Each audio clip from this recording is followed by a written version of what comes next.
السلام علیکم ورحمۃ اللہ وبرکاتہ. بسم اللہ والصلاۃ والسلام علی رسول اللہ وبعد. اللهم انفعنا بما علمتنا وعلمنا ما ينفعنا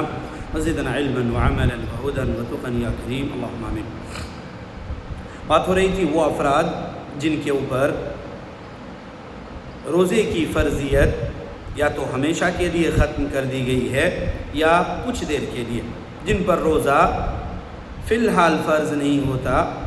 بلکہ ان کو معذور سمجھا گیا، کچھ عذر جس کے بنا پر روزہ فی الحال معاف ہوتا ہے. انہی میں سے ایک ہے وہ عمر دراز شخص جس کو روزہ رکھنے میں حد سے زیادہ مشقت ہو رہی ہو. یعنی اگر وہ انسان روزہ رکھے تو قریب ہے کہ وہ انسان ہلاکت تک پہنچ جائے، موت تک پہنچ جائے، روزہ نہ رکھ سکتا ہو، اتنا ضعیف العمر ہو اور کمزوری ہو اس کے اندر کہ بھوک اس سے ذرا بھی برداشت نہ ہوتی ہو.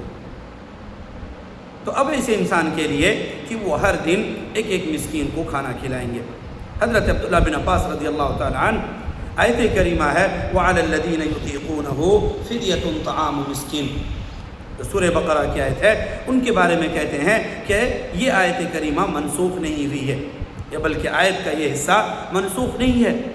بلکہ یہ حکم آج بھی برقرار ہے ایسے ہی بوڑھے شخص کے لیے، عمر دراز شخص کے لیے، اور ایسے ہی بوڑھی عورت کے لیے. جو لوگ روزہ رکھنے کی طاقت نہیں رکھتے ہیں وہ ہر دن کے بدلے میں ایک ایک مسکین کو کھانا کھلائیں گے. صحیح بخاری حدیث نمبر 4505. اور یہی وجہ ہے حضرت انس رضی اللہ تعالیٰ عنہ بھی جب ان کی عمر 100 سے بھی زیادہ ہو گئی تھی، ان کی عمر 100 سے بھی پار ہو گئی، تب روزہ نہیں رکھ سکتے تھے بڑھاپے کی وجہ سے اور اس کمزوری کی وجہ سے، تو ہر دن کے بدلے میں ایک ایک مسکین کو کھانا کھلاتے تھے. رہا مسئلہ جس کی عقل نہیں ہے، جیسے کچھ عمر دراز ہوتے ہیں جن کی عقل کام نہیں کرتی ہے، کبھی وہ اول فول بکتے رہتے ہیں، تو ایسے شخص کے اوپر اول روزہ فرض ہی نہیں ہے، کیونکہ وہ مرفوع القلم ہے اور اس کے اوپر کچھ بھی نہیں ہے، نہ روزہ، نہ قضا اور نہ کھانا کھلانا. لیکن جو انسان ہوش و حواس میں ہے لیکن کمزوری کی وجہ سے، بڑھاپے کی وجہ سے وہ روزہ نہ رکھ سکیں، تو ان کے لیے یہ حکم ہے کہ ایک ایک دن کے بدلے میں وہ ایک ایک مسکین کو کھانا کھلائیں گے. چوتھی قسم ہے حاملہ اور مرضعہ، وہ عورت جو حمل سے ہے اور وہ عورت جو اپنے بچے کو دودھ پلا رہی ہوتی ہے. حاملہ اور مرضعہ روزہ توڑ سکتے ہیں، روزہ نہ رکھنے کی اجازت ہے جب انہیں ضرورت محسوس ہو. کئی بار ہوتا ہے دن بھر بھوکے پیاس رہنے کی وجہ سے جنین جو پیٹ میں حمل میں ہوتے ہیں ان کو پریشانی لاحق ہو سکتی ہے، یا پھر ولادت کے بعد دودھ پلانے کے مرحلے میں ہوتے ہیں، تو اس صورت میں ان کو روزہ رکھنے میں دقت ہو سکتی ہے. ایک تو ان کو بھی دقت ہو سکتی ہے اور دوسرا بچے کو بھی دودھ کی وجہ سے نقصان ہو سکتا ہے. اسی وجہ سے نبی علیہ الصلوۃ والسلام کی حدیث ہے ان اللہ وضع عن المسافر شطر الصلاۃ، اللہ رب العالمین نے ایک مسافر سے نماز کا آدھا حصہ معاف کر دیا ہے. وعن المسافر والحامل والمرضع الصوم او الصيام، اور اسی طرح مسافر، حاملہ اور مرضعہ ان تینوں سے اللہ رب العالمین نے روزہ کو اٹھا لیا ہے، معاف کر دیا ہے. سنن ابو داؤد حدیث نمبر 2408 اور سنن ترمذی حدیث نمبر 715، جس میں حاملہ اور مرضعہ کے روزہ نہ رکھنے کی طرف اشارہ کیا گیا. ان کے بارے میں کافی اختلاف ہے کہ فی الحال تو روزہ نہ رکھے اجازت ہے، لیکن بعد میں کیا کریں، قضا کریں یا ایک ایک مسکین کو ایک ایک دن کے بدلے میں کھلائیں. لمبا اختلاف ہے اس مسئلے میں،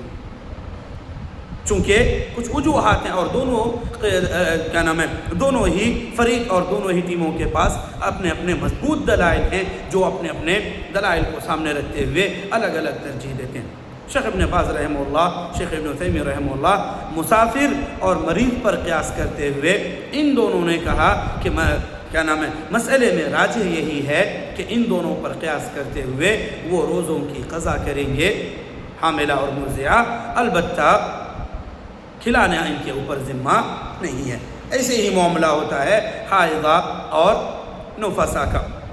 وہ عورت جو ایام سے گزر رہی ہو یا جس کے یہاں بچے کی ولادت ہو، تو ان دونوں کے بیچ میں جو مدت ہوتی ہے ایام میں 6 سے 7 دن اور اس کے بعد 40 دنوں تک بچے کی ولادت میں، اس بیچ میں اگر وہ روزہ رکھیں تو ان کے اوپر روزہ فی الحال فرض نہیں ہوتا، ان کے اوپر روزہ ہی نہیں ہوتا. حضرت